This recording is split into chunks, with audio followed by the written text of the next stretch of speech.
Les bails, les airs, Jomb, on dit Mogo, pas Mogo, on dit Floco, pas Floco, disons-nous les choses. Aujourd'hui, je suis entouré de grandes dames que j'aime beaucoup. J'espère que vous allez bien.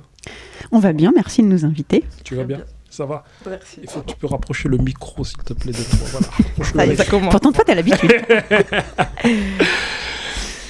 Benjamin Veil. Ouais, encore moi. Encore toi. Peux-tu te présenter? Eh ben, alors aujourd'hui, je vais me présenter comment? Donc, je m'appelle toujours Benjamin Veil, avec un W, un double L, sinon petit oiseau peut pas voler. Et alors aujourd'hui, je suis travailleur social depuis fort longtemps, essentiellement en protection de l'enfance. Et depuis une dizaine d'années maintenant, j'accompagne essentiellement les équipes un peu partout en France autour de ce qu'on appelle l'analyse des pratiques, donc les situations un peu complexes, et les structures sur des dispositifs un peu dits innovants, donc un peu d'un point de vue plus institutionnel. Osem, l'artiste Osem Booba. Depuis le temps qu'on devait se pratiquer. C'est vrai. Pratiquons-nous aujourd'hui. On est là. Mais en tout cas, merci beaucoup pour l'invite. Ça fait plaisir, surtout pour un sujet aussi important que ça. Du coup, moi, c'est Osem, rappeuse, comédienne, originaire de Nîmes, dans le sud de la France. Starting block, gros, je suis dans les starting blocks. Si t'aimes pas, gros, si tu m'aimes pas, tu bloques. Starting block, gros, je suis dans les starting blocks. Si t'aimes pas, gros, si tu m'aimes pas, tu bloques. Maintenant, j'habite ici à Paris. Et du coup, un gros parcours par rapport à l'ASE, la DAS, peu importe comment on l'appelle, parce que je suis une pupille de l'État. Donc, depuis mon plus jeune âge, je suis là-bas. Enfin, j'étais là-bas, du coup, j'y suis plus maintenant. Du coup, les enfants placés sont-ils assez protégés? Bonne question. J'ai envie de dire, déjà, Osem vient de dire un terme que peut-être tout le monde ne comprend pas forcément, qu'est le pupille d'État. C'est ça, exactement. Qu'est-ce que c'est? Parce que ça permet justement de repositionner un peu de quoi on parle, parce que la protection de l'enfance, c'est un gros dispositif dans lequel on peut être... j'ai envie de dire, on peut avoir un doigt de pied ou une tête entière. et précisément, être pupille de l'État, ça veut dire que c'est l'ASE qui devient ce qu'on appelle le service gardien et qui devient quelque part le détenteur de l'autorité parentale pour les enfants qui sont confiés en tant que pupilles de l'État, c'est-à-dire qu'ils n'ont plus de détenteur d'autorité parentale reconnu comme compétent sur le territoire. Mais à la différence des mineurs non accompagnés, qui n'ont pas non plus de représentants d'autorité parentale sur le territoire, ces représentants existent et sont reconnus quelque part. Alors que pour le coup, quand on est pupille de l'État, on n'a plus aucun représentant autre que l'État qui devient donc quelque part nos pères et mères. Mais du coup, Osem, toi, dans ton parcours, est-ce que tu t'es senti assez protégé? On est honnête ici. Hein. Ouais. Disons-nous les choses. Moi, je dis non. Complètement pas. Pour plein de raisons en vrai, mais il y en a une qui maintenant avec le recul elle m'a marqué, c'est ma déscolarisation dès mon début 5e, et ça je trouve ça que c'est genre, je sais pas, ça devrait être interdit en fait, j'arrive pas à comprendre maintenant avec le recul. Certes sur le moment j'aimais pas trop l'école, c'était pas quelque chose qui m'allait, du coup je prenais ça en mode cool, mais au final avec le recul je me dis qu'ils avaient pas le droit de faire ça. Donc rien qu'à ce niveau-là, et puis surtout le fait d'être accompagné toute ton enfance, et puis à 18 ans, ils te disent ciao. Tu vois, juste ça, c'est pas de la protection.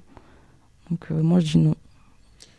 Et du coup, on entend parler de la DAS à l'époque, qui aujourd'hui est l'ASE, me semble-t-il. Alors, DAS, déjà, c'est un sigle. Tout ça, c'est des sigles. Donc, c'est vrai que c'est des termes qu'il faut pouvoir comprendre. Donc, DAS, c'était la Direction départementale de l'action sociale et sanitaire, donc, qui était donc, l'ancienne école, c'est ce qu'on appelle la loi de 75, qui, justement, avait comme enjeu juste de placer plutôt, j'ai envie de dire, dans des institutions un peu à part aussi, et qui, donc dans la représentation de la DAS, c'était encore l'orphelinat un peu à l'ancienne, un peu. Il faut savoir que pendant longtemps, les orphelinats, c'était quand même des couvents aussi, donc c'était par les bonnes sœurs. Avant, les assistantes sociales, c'était des bonnes sœurs. Il faut attendre la fin de la Deuxième Guerre mondiale pour que le travail social existe tel qu'on le connaît, donc d'État. Et la DAS, en 1986, devient l'aide sociale à l'enfance au moment de la décentralisation. Donc c'est pour ça qu'on passe, qu'il devient une compétence des départements, et non plus justement, donc même si c'était des directions départementales, mais c'était quand même des compétences d'État. Et donc l'aide sociale à l'enfance devient aujourd'hui donc le chef de file de ce qu'on appelle la protection de l'enfance, et qui est un dispositif à l'intérieur duquel on peut intervenir par de manière administrative ou judiciaire, c'est-à-dire ou bien à la demande des parents. En fait, un parent peut demander de l'aide à l'aide sociale à l'enfance pour être soutenu et accompagné dans l'éducation de ses enfants, ou bien sur un versant judiciaire, quand justement on part du principe aujourd'hui que les parents ne seraient pas mobilisables, et ça c'est les effets de ce qu'on appelle la loi de 2007, parce que beaucoup de lois qui régissent tout ça, et qui en fait intervient quand justement il y a des soucis, ce qu'on appelle des signalements notamment, c'est-à-dire qui émanent souvent des écoles ou des PMI ou des hôpitaux, qui viennent signifier, et un seul signalement ne suffira jamais, hein, c'est important à savoir, surtout avec les affaires de Poupette Kenza, tout ça là. Donc un signalement, c'est une façon de signifier au procureur, parce qu'en fait c'est la responsabilité de tout le collectif des adultes, l'éducation de tous les enfants. Voilà. Alors c'est très complexe tout ça, parce que d'ailleurs là-dessus c'est important d'en signifier quelque chose, c'est que être parent en France ne veut pas dire être détenteur de ses enfants. Et ne veut pas dire être propriétaire de ses enfants. En fait, l'article 375 du Code... Excusez-moi, ça va être hyper technique. L'article 375 du Code civil qui dit que les parents doivent subvenir aux besoins physiologiques, affectifs et matériels de leur enfant. En fait, c'est une façon que l'État a de déléguer l'éducation aux parents. Mais qui dit délégation dit aussi de s'assurer qu'il en a les moyens pour le faire et un devoir de rendu compte. D'où la PMI. En fait, donc la protection maternelle et infantile qui est gratuite et ouverte à tous, d'où les services sociaux et les services médicaux dans les écoles aussi, qui permettent justement à tous les enfants normalement de passer. Et l'école est obligatoire jusqu'à 16 ans. Donc ceux qui n'y vont pas jusqu'à 16 ans, les responsables de l'autorité parentale sont en faute. Donc l'État, pour ce qui te concerne, justement. Donc voilà. Donc tout ça pour dire que la parentalité, déjà, c'est une fonction, c'est une mission qui est confiée. Mais en fait, la protection de l'enfance, elle fonctionne un peu comme un village. Enfin, je vais utiliser cette expression qui est une expression d'Afrique de l'Ouest qui dit il faut tout un village pour éduquer un enfant. Et en fait, la protection de l'enfance, c'est censé fonctionner comme ça. À savoir qu'on est censé faire village autour de tous les enfants, qui qu'on soit, l'enseignant, l'éducateur, les parents, le voisin, le maire, le prof, enfin voilà, j'ai envie de dire, non, je l'avais déjà dit, l'enseignant, donc le médecin, enfin tous en fait participent de l'éducation d'un enfant. On pourrait appeler l'éducation collective. Normalement, l'éducation est justement collective. Or, et c'est pour ça d'ailleurs, c'est important de le rappeler aujourd'hui, parce qu'encore une fois, on est en train de tourner à un moment où on appelle à la responsabilité des parents pour calmer des petits, quand les parents ne sont pas les seuls responsables de l'éducation des enfants. C'est extrêmement important, en tout cas en protection de l'enfance, c'est la base. Du coup, on sait qu'il existe plusieurs lieux de placement, c'est pour les enfants. Donc les familles d'accueil, les maisons d'enfants à caractère social, les MEX, les lieux de vie et d'accueil, LVA, les villages d'enfants et d'adolescents comme à la Fondation Action Enfance. Toi, du coup, Ocem, où as-tu été placé et comment ça s'est passé ? Comment ça s'est passé, c'est-à-dire ? Voilà, comment s'est passé ton placement et... T'as été que en MEX, enfin donc en foyer, ou est-ce que t'as été en famille d'accueil ? J'étais en famille d'accueil et foyer. En fait, j'ai beaucoup été ballottée, comme beaucoup d'ailleurs. Genre, tu peux être dans un endroit et puis la semaine prochaine, on te dit tu changes d'endroit pour des raisons qui sont bêtes ou juste liées à ton comportement. Mais oui, je suis passée par tous ces petits chemins. Il y a même après, il y a les ITEP aussi. Genre, il y a plein de structures. Et comment tu as vécu tout ça, toi ? Est-ce que tu nous parles de tu dis que tu as été ballotté, mais tu le dis facilement, mais je pense que c'était pas facile. Bon, en vrai, sur le moment, moi, j'ai été passée des 8 mois en pouponnière. Du coup, ça veut dire que j'ai grandi dans un truc qui était normal. Enfin, pour moi, c'était genre normal d'être en foyer, vu que j'avais pas connu autre chose, tu vois. Mais ouais, je trouve que c'est... Comment je l'ai vécu, en vrai, inconsciemment, je pense que tu te construis pas bien parce que t'as pas de repères, t'as pas... les éducateurs, les pauvres, eux aussi, ils ont leur famille, leurs problèmes, donc ils viennent, ils s'occupent de toi la journée, puis le soir, ils passent à autre chose, tu vois. Donc ouais, c'était pas facile en termes de construction, mais en vrai, ça fait de moi ce que je suis aujourd'hui, tu vois. Du coup, est-ce que t'as... Je sais pas, c'est un peu osé ce que je vais T'inquiète, dis-moi. Je vais te demander, mais est-ce que parmi ces éducateurs ou des gens qui s'occupaient de toi, tu as trouvé des parents de substitution ? Ouais, en vrai, ouais, surtout avec les femmes, dont une Jenny, si je sais pas, aujourd'hui elle tombe sur ça. Mais sinon, en vrai, j'étais plus en conflit, moi, avec les éducateurs. J'étais plus dans... Ouais, j'étais dans le conflit énormément, c'est-à-dire que rupture de dialogue, il y avait vraiment rien. Par contre, c'est vrai qu'il y en a, comme Sofiane, comme Morgane, comme plein d'éducateurs comme ça, ou Tony, où genre ils ont...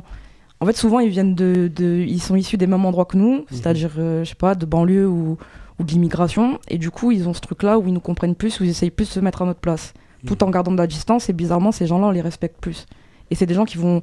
Ils n'hésitent pas à aller frontalement avec nous, même nous secouer, tu vois. Tandis qu'il y a d'autres éducateurs, où je pense à une éducatrice, comme Valérie, par exemple, qui, elle, c'est le genre d'éducatrice qui vient pour juste encaisser son salaire et faire des rapports. Et puis, elle n'a aucune empathie, et ça, on le ressent. Donc, on est très dur avec ce genre d'éducateur, par exemple.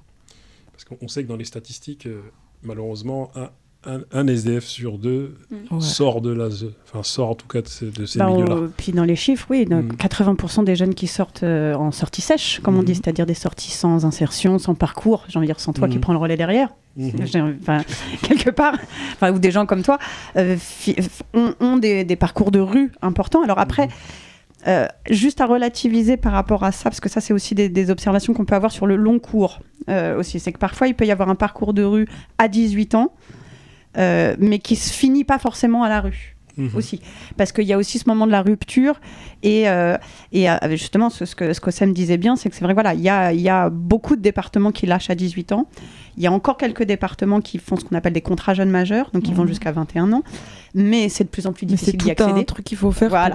C'est difficile d'y accéder parce qu'il faut être inscrit dans un parcours d'insertion, pas n'importe lequel, parce que si tu es en insertion musicale, ça marche pas, par exemple, même si tu marches très bien, enfin, tu vois, ça sera pas forcément reconnu.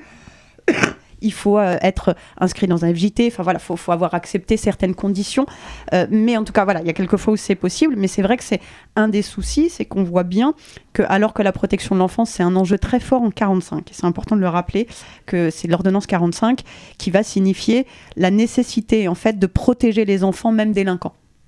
Et j'insiste sur le même délinquant, parce que c'est ça qui va faire la fracture aujourd'hui, en fait. C'est qu'en 45, il y a cette idée qu'un enfant mineur même délinquant est un enfant victime.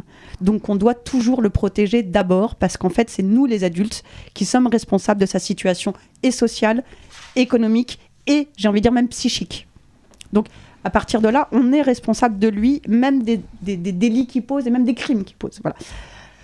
Ça, c'est donc l'ordonnance 45, qui n'a pour l'instant pas encore été révisée malgré les tentatives de Sarkozy en 2005. Et qui est régulièrement remise sur le tapis, mais pour l'instant, elle est toujours là. Et c'est vrai que ce qui va se passer à partir des années 90 et encore plus 2000, c'est qu'on va commencer à criminaliser de plus en plus les jeunes de la protection de l'enfance, avec l'idée que c'est forcément des jeunes délinquants par essence. Et c'est ça que tu as vécu, toi, parce que tu grandis dans ce moment-là aussi. Et avec cette idée, quelque part, qu'il faut s'en débarrasser le plus vite possible, avec aujourd'hui des politiques qui disent qu'il coûte un pognon de dingue. En effet, c'est vrai, ça coûte. Une vie, j'ai envie de dire, sous tutelle, ça coûte. C'est une réalité. Voilà, un enfant, ça va coûter. Donc c'est vrai qu'on ne va pas donner les moyens pour qu'il y ait, j'ai envie de dire, des éducateurs formés. Parce que ça, c'est aussi un vrai problème. Oui, on va notamment dans les MEX, parce que c'est aussi un enjeu, des endroits où c'est difficile à travailler, parce qu'on est sur du 7/7, avec des gamins qui sont en collectif, parfois que des ados, avec le moment où on est le plus en rébellion contre l'autorité, et c'est relativement logique.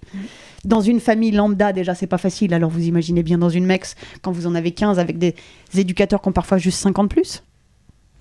Donc qui n'ont pas toujours non plus le recul pour pouvoir s'en sortir aussi, ou qui sont fatigués déjà, ou usés aussi par certaines représentations. Il faut savoir qu'un éducateur est payé 1 200 € par mois. C'est important de le savoir aussi, oui, c'est important. de tout poser, voilà. Et qui fait qu'aujourd'hui, on a tendance à considérer qu'un enfant qui est placé est en fait un délinquant en puissance, quoi qu'il arrive, et on oublie que même les jeunes délinquants, on est censé les protéger. Aujourd'hui, on les criminalise, on les tue. Voilà. Mais dans ce que tu dis, j'ai l'impression que par rapport à ce qu'on ressentait quand on était jeune, c'était qu'on avait l'impression d'être les cas sociaux de la société, justement. Il y a un mépris de ouf envers les jeunes de foyer, et je trouve ça assez fou. Même dans les écoles, d'ailleurs. Ouais, aussi, surtout. Et moi, par exemple, une anecdote, j'avais honte au collège, c'était ma première année de collège, une famille d'accueil, elle venait, pourtant elle avait les yeux bleus, donc rien à voir avec moi. Je lui dis que t'es mon père. Parce que j'avais honte, tu vois. En fait, on a l'impression que on est ceux qui vont finir en prison, et peut-être que c'est vrai, parce que tu vois, c'est ce qui se passe malheureusement après, pour la plupart des cas. Mais ouais, non, c'est... Puis aussi, ce truc-là, pour répondre à ta question de si on est protégé, mais je crois que Macron, il a supprimé les ministères de l'enfance, c'est ça ?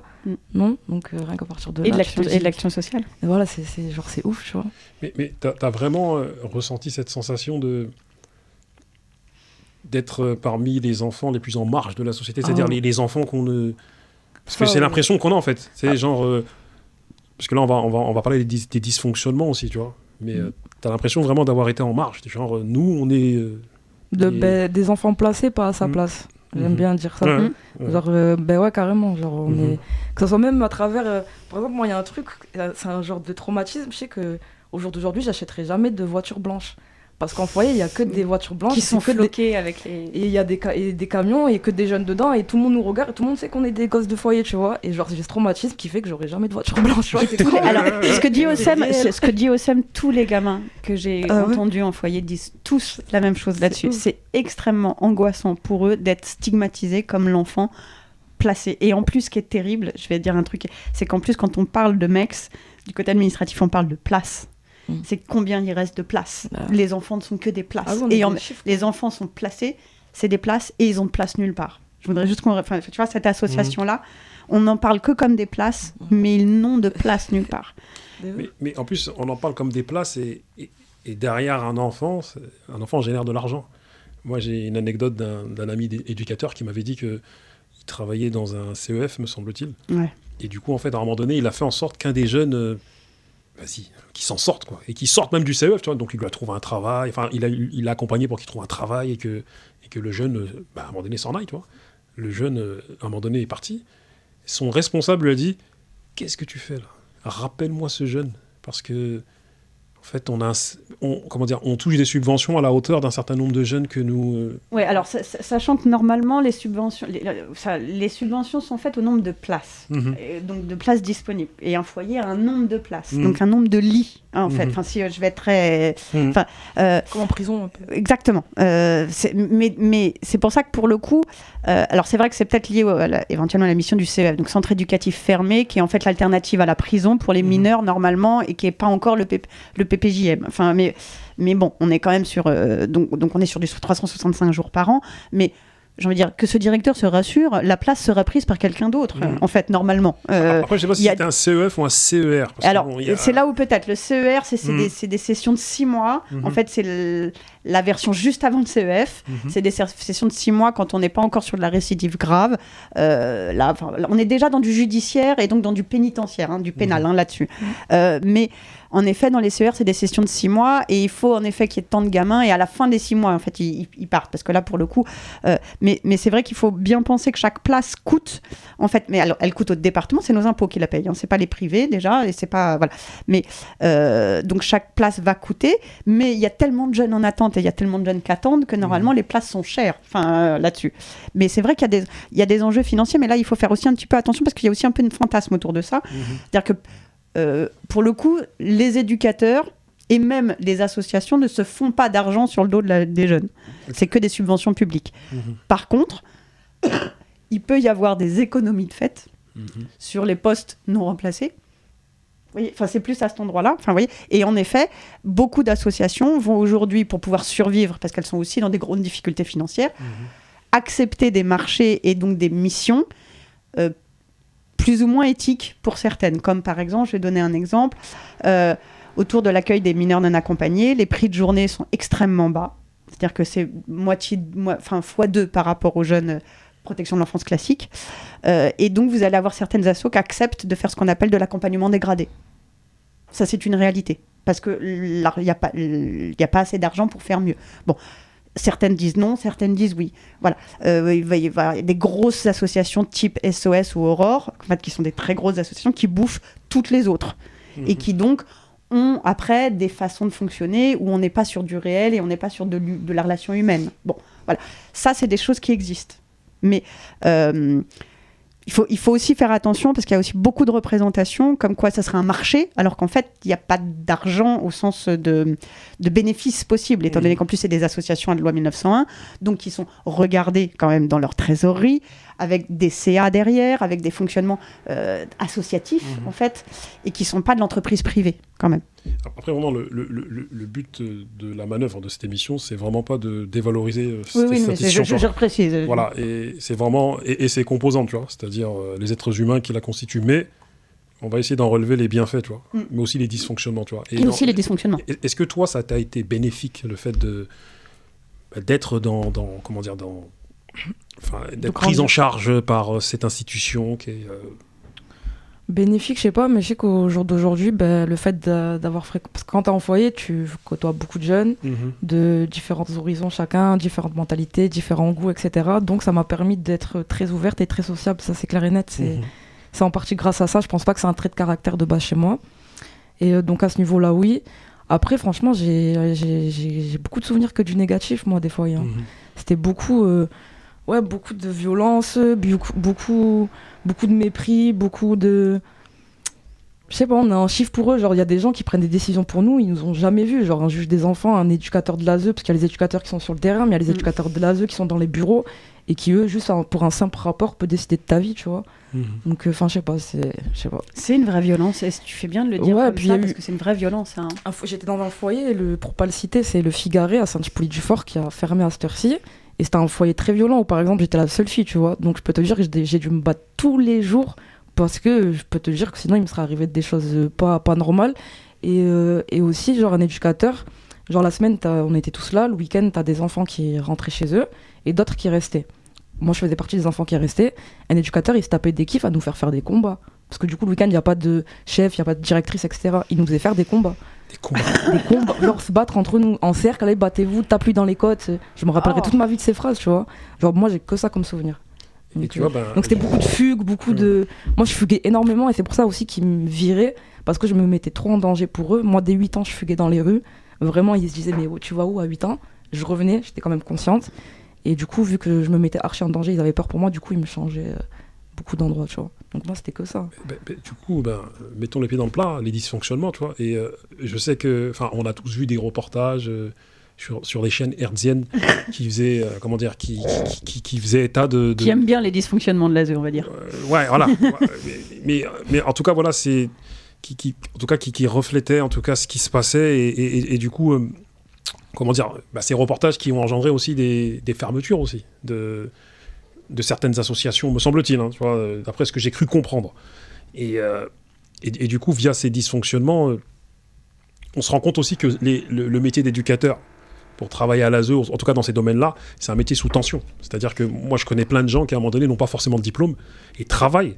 Et du coup, est-ce que maintenant, l'un des plus grands dysfonctionnements, c'est pas le fait qu'à un moment donné, on prenne des éducateurs qui ne soient pas forcément formés et qui, à un moment donné, s'occupent d'enfants placés alors qu'ils ne sont pas assez formés, tu vois. Ça, j'avoue, je peux pas trop répondre à cette question. Si tu veux, je vais me permettre de répondre. Je t'en prie. Mais c'est vrai que ça fait partie des dysfonctionnements graves, en effet, et j'ai envie de dire, mais aussi la non-valorisation de la formation d'éducateurs. Ça va ensemble. Les éducateurs se sont battus il n'y a pas très longtemps pour être reconnus Bac+3, alors qu'ils font 3 années d'études après le bac, donc ce qui est normalement est logique, donc au niveau licence, et ça n'a pas été acquis. Il faut savoir aussi que les éducateurs, les travailleurs sociaux n'ont pas eu droit au Ségur. C'est important de le signifier, parce que le Ségur, c'est la prime qui a été donnée à tous les soignants et à tous les sanitaires au moment de la crise Covid. Or, tu sais bien que les éducateurs ont été tous réquisitionnés pendant la crise Covid. Et ils n'ont pas eu droit, en fait, parce qu'ils ne sont pas médicaux. Et donc, ça dit bien la manière dont ils sont considérés, déjà, au niveau État, au niveau service public, que ça soit d'ailleurs du côté de l'ASE qui est du service public, c'est pour ça que je le précise, ou du côté associatif qui est du côté plus privé, mais qu'on est quand même sur une mission parapublique. Et malgré tout, c'est un des corps de métier qui est le moins connu, le moins valorisé, le moins reconnu. Et pourtant, c'est 3 années d'études avec de la psycho, du droit, de la socio, c'est vraiment les intolos du terre-terre, quoi, en gros, en fait. Et pourtant, il y a un vrai problème de formation. Donc moi, je pense qu'en effet, ce problème de formation et de mettre des jeunes, parce que souvent, c'est aussi des jeunes qui peuvent se retrouver dans des problématiques très proches et sans avoir le recul pour justement accompagner d'autres jeunes et parfois avec des stéréotypes, des représentations, des choses qui vont parfois être des violences aussi, sans s'en rendre compte, notamment sur les questions de genre. Il y en a quand même beaucoup, des violences autour de ça. Parce que personne n'est formé, en fait. Et que par exemple, tout bêtement, mettre une seule fille dans un truc où il n'y a que des gars... Mais j'étais très souvent dans cette situation. Je sais bien, et c'est pas très malin. C'est pour ça ils me font rire dans le rap. C'est fait quoi d'être une fille dans le rap? J'ai vécu en foyer, on en reparle ou pas? Toi, t'as vécu autre chose, en fait. Voilà. Ouais, et c'est peut-être pas par hasard que tu étais à l'aise dans ce monde-là. Voilà. C'était une protection, j'ai jamais voulu être sexualisée par rapport à ça. Tu vois. Mais pendant très longtemps, moi je sais que ça fait aussi partie des choses où c'est vrai qu'on peut être à l'aise dans les milieux masculins parce que c'est des endroits où malgré tout, c'est quand même la norme masculine qui marche. la force, notamment dans les foyers. On sait bien comment ça fonctionne. Pardon, je vais encore tousser un peu. Et je t'en prie. Mais donc, il y a un problème de formation des éducs. Il y a aussi même pour les former, il y a un problème de diplôme. Parce que malheureusement, la plupart des écoles, aujourd'hui, sont des écoles privées qui donc, pour pouvoir continuer de fonctionner, ont besoin d'avoir des étudiants et donc de pouvoir dire que leur diplôme, il fonctionne. Donc tout le monde l'a.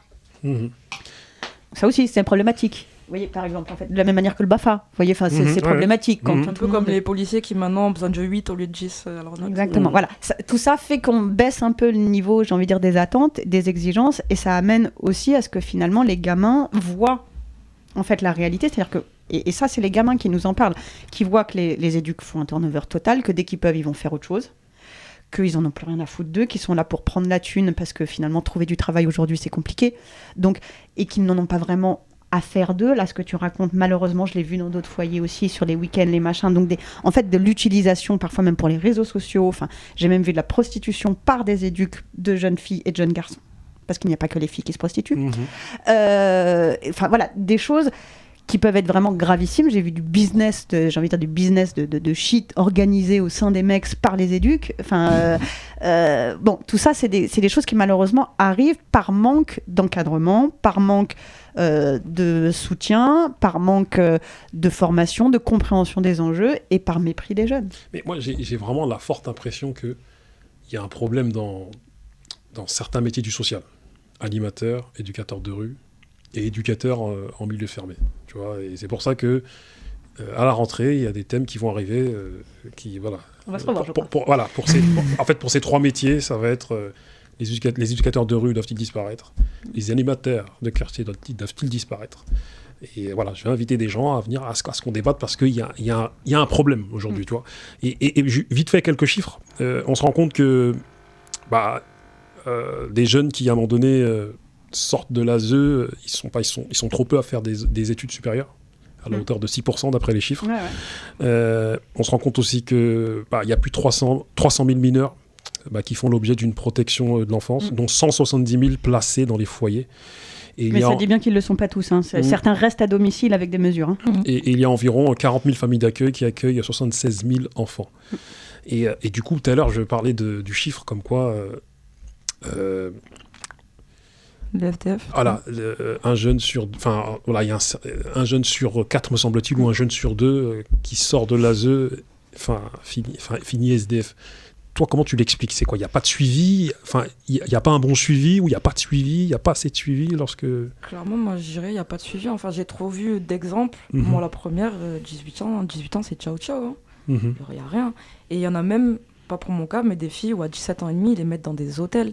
Elles ne sont même pas encore majeures. Juste pour attendre leurs 6 mois à leur majorité. Et la plupart de ces filles deviennent prostituées à la fin, escortes, mères isolées, droguées. Tu vois ce que je veux dire ? Donc, c'est l'enjeu de la loi Taquet là, qui est passée l'année dernière, qui interdit normalement les placements à l'hôtel maintenant. Okay. En fait, ils sont interdits. C'est-à-dire qu'il faut savoir qu'un jeune placé à l'hôtel, il peut saisir le défenseur des droits aujourd'hui. Alors c'est important, je dis ça aussi parce qu'il y a des droits, il y a des façons de préserver. Et je pense que pour préserver, en tout cas, moi je fais partie des gens qui croient en la protection de l'enfance, en tout cas en sa nécessité, mais pas n'importe comment.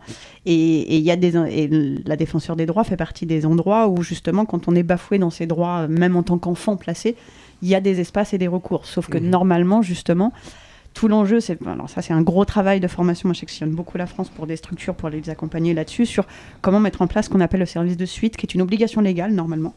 C'est-à-dire que normalement, pendant les 3 ans qui suivent la sortie d'un gamin, que ce soit à 18 ans ou avant, il peut recontacter la structure où il était pendant les 3 ans qui viennent, et la structure prendre ses nouvelles au moins une fois tous les 6 mois. Ok, mais ça, qui est au courant ? Peu de gens le font. Les enfants, on n'est pas au courant de nos droits, tu vois. De nous-mêmes, on ne sait pas, puis les gens, ils nous le disent pas. Comme, je sais pas, avoir un avocat, un enfant et un avocat devant le juge, tu vois, je trouverais ça important. Mais c'est l'obligation, normalement. Ça, personne ne le sait. J'ai jamais entendu un éducateur nous dire, t'as le droit à un avocat. Mais ça, typiquement, aujourd'hui, ça fait partie des choses qui sont un peu en train de bouger, parce que là, pour le coup, notamment l'accès au droit, c'est une obligation aujourd'hui. Voilà, je sais que moi, je fais beaucoup de formations sur ce qu'on appelle la bientraitance, et c'est ça l'enjeu, c'est-à-dire de donner en fait accès aux gens à leurs droits, pour qu'ils puissent se défendre par eux-mêmes, et pas cette fameuse bienveillance de vouloir décider pour eux de ce qui est bien pour eux. voyez, carrément. en gros. Et de permettre aux gens de s'autodéterminer, qu'on soit en situation de placement ou pas. Excuse-moi. Après, Ouais. peut-être je me trompe, mais tu sais, les jeunes, genre, pour les politiques, on n'est pas une force électorale, on travaille pas, on cotise à rien du tout, etc. Du coup, est-ce que pour eux, c'est pas genre. Regarde, ils suppriment le ministère de l'enfance, du coup, les éducateurs, ils peuvent même pas revendiquer leurs problématiques pour que tout s'arrange. Et au final, sur qui ça retombe sur les jeunes, tu vois. Donc, enfin, je sais pas. Je pense que tu as appuyé. Tu as la bonne intuition. L'intuition que tu as appuyé sur. Et ils veulent qu'on reste dans. Parce que regarde, moi, mon parcours d'après le foyer, c'est quoi 18 ans et demi, je suis en prison. Tu vois ce que je veux dire? Et dans mon cas, on en est, je ne sais pas combien. Genre, mais vraiment. Parce que tu sors, t'as pas d'appart, t'as arrêté l'école, t'as pas de diplôme, t'as pas tes darons qui t'ont dit, ouais, tu devrais faire ci, faire ça, ou t'as des capacités pour ci, pour ça. Du coup, t'es livré à toi-même, tu vois. Et on laisse pas la possibilité de changer parce qu'un ado soit pas à fond dans l'autorité, dans le projet de vie, c'est relativement logique. J'ai envie de dire, enfin, c'est pas forcément à 16 ans. Et je veux dire, quel ado à 16 ans dans le milieu ordinaire, c'est ce qu'il va devenir. Exactement. Donc, il y a un moment où c'est quel temps on laisse aussi aux jeunes de pouvoir à un moment prendre en maturité, surtout quand on sait qu'un enfant qui a vécu des blessures affectives importantes va avoir ce qu'on appelle une instabilité émotionnelle, qui va faire qu'il peut avoir énormément de maturité en apparence dans certaines choses, mais en même temps des besoins parfois hyper archaïques et donc des réactions qui peuvent être un peu décontenançantes pour le lambda. Complètement d'accord. On arrive à la fin de cet entretien, mais sachez qu'il y aura une seconde partie, notamment avec Lina de Cœur de Survie. Car voilà, en septembre, je t'invite à venir en septembre parce qu'on a des choses encore à se dire. Parce qu'il faut qu'on explore encore ce thème car c'est très important. Un grand sujet. Voilà, c'est un grand sujet et il faut qu'on le traite encore pour une seconde partie. Ça, je suis avec grand plaisir. Mesdames, je vous remercie. Merci Bouba, merci Oceb. Merci à toi.